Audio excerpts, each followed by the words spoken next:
2014 में क्या था? पिछले 10 सालों में इंडिया का एवरेज राहुल गांधी थे, हम नहीं भागने वाले, आपको जरूर भगा देंगे। मत बोलिए, मैंने आपकी बात सुनी थी।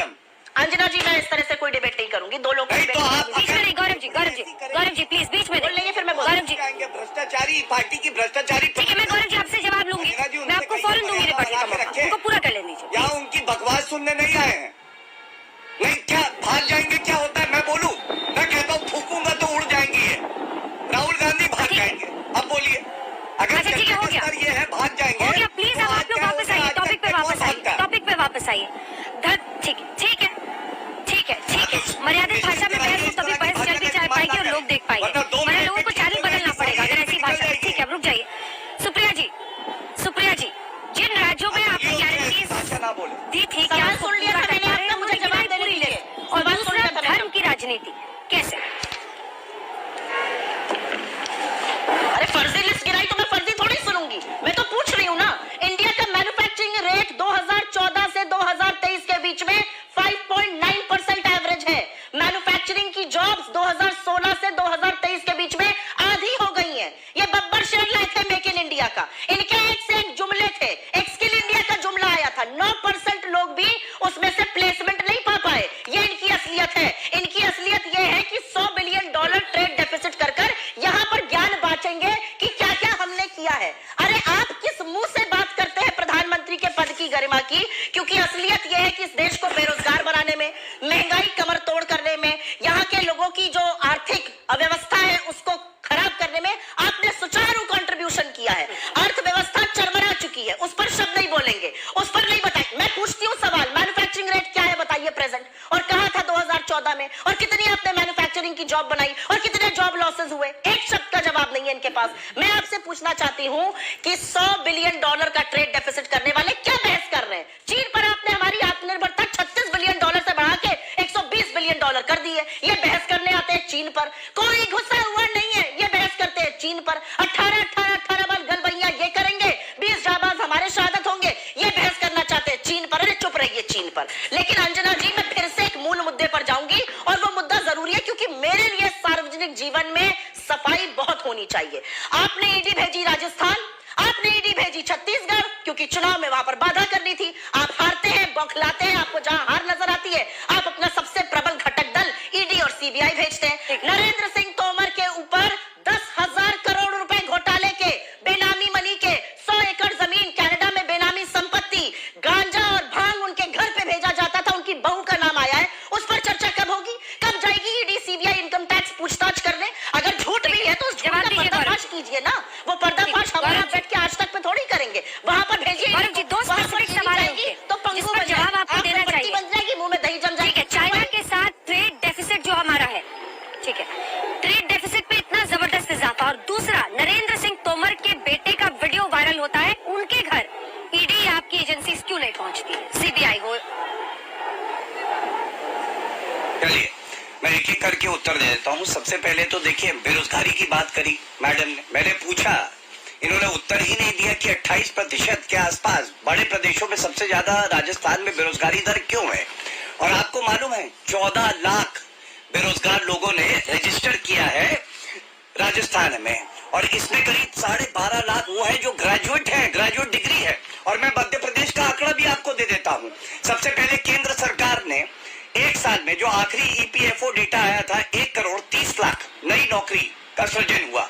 उसके बाद मध्य प्रदेश का अनएम्प्लॉयमेंट रेट क्या है अंजना जी मेरे सामने है, ये है 3.7%। अब 3.7% बेटर है या 28% बेटर है? दूसरी बात इन्होंने जो कही, इन्होंने ईडी की करी। अरे महादेव, मतलब हमारे इष्ट, हमारे भगवान के नाम को भी इन्होंने बेचा है। और आपको मैं बताऊं, इतना बड़ा पाप इन्होंने किया है, किस तरह से 508 करोड़ रुपए जनता की गाड़ी कमाई वसूल ली। अरे सेवा करनी थी जनता की, सेवा कर रहे थे गांधी परिवार की, मेवा खा रहे थे। आप मुझे बताइए अंजना जी, ईडी का ये तर्क 14 पार्टियां जब गई थी सर्वोच्च न्यायालय, ऐसे ही बेतुके तर्क दे रही थी, क्या हुआ वहां पे? और पीएससी घोटाला छत्तीसगढ़ में मैं खुद था, मैं आपको जानकारी दे रहा हूँ। सारे के सारे लोग जो सेलेक्ट हुए वो कांग्रेस पार्टी से जुड़े हुए लोग थे, जो चेयरमैन थे उनके रिश्तेदार थे। भूपेश बघेल ने क्या किया? राजस्थान आइए, 14 बार पर्चा लीक हुआ, 14 बार। और किसने कहा? ये सचिन पायलट ने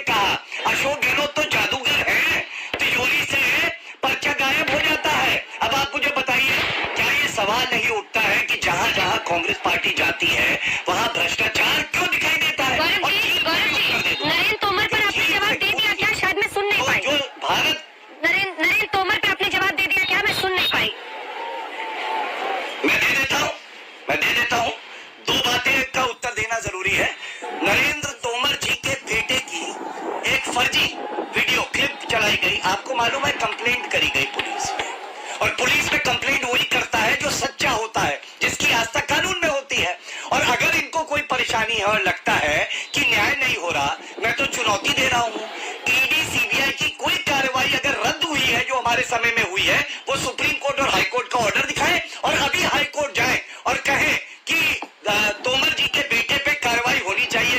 क्यों नहीं कर रहे? अरे ये सब दिखावा और छलावा है। सोनिया गांधी, राहुल गांधी, खड़गे जी के मुंह में दही जमती है। वो महादेव ऐप के घोटाले पे एक शब्द नहीं बोल पाए। हमास, गाजा सब पे बोलेंगे, लेकिन ये फर्जी वीडियो है, ये किसकी जांच में पता चला? उस पे एक शब्द उन्होंने नहीं बोला। गौरव जी,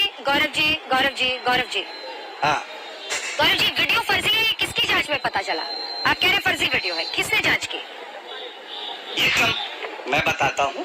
प्रथम दृष्टया जो कंप्लेंट दी गई है तोमर जी के बेटे की तरफ से, उस कंप्लेंट में यही लिखा है ये मेरा वीडियो नहीं है, ये फर्जी है। और कानूनी प्रक्रिया मैं आपसे जरूर साझा करना चाहूंगा कि अगर आपको लगता है कोई अपराध हुआ है, किसी ने फर्जी सीडी इस तरह से घुमाई है चुनावी मौसम में, तो आप पुलिस के पास ही जाएंगे। अगर कांग्रेस पार्टी को उससे दिक्कत है तो वो न्यायालय जाएंगी। क्यों नहीं गई? एक बार पूछ के तो देखिए। कमलनाथ इधर उधर भाषण दे रहे हैं, न्यायालय जाके क्यों नहीं कहते कि तुरंत इस तरह से कार्रवाई की जाए? यहाँ पे आगे टीवी डिबेट से तय होगा कि किसकी सीडी है किसकी नहीं है। ये सवाल आप नहीं पूछेंगे। मेरे जो सवाल है उनमें से 1-2 चुन के पूछ लीजिए। राजस्थान में बलात्कार की घटनाएं सबसे ज्यादा क्यों है? पेट्रोल महंगा क्यों है? बेरोजगारी दर 28% क्यों है? छत्तीसगढ़ में महादेव ऐप पे राहुल गांधी चुप क्यों है? ये सब सवाल मैंने भी उठाए हैं। पूछ लीजिए 1-2 सवाल उनसे।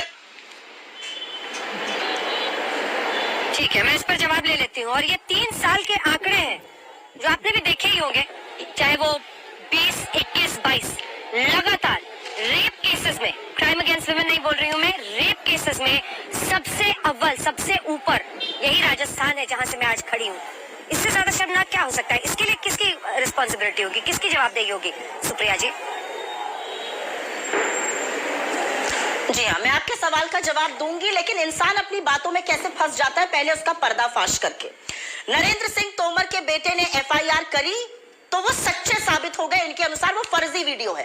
फोरेंसिक यूनिट भी खोल दी है क्या भारतीय जनता पार्टी ने? क्योंकि मेरी जानकारी तो जहां तक है, एजेंसी आती है, सबूत को देखती है, फोरेंसिक लैब में भेजा जाता है और फिर पता चलता है कि सत्यापन होने पर वो फर्जी है या असली है।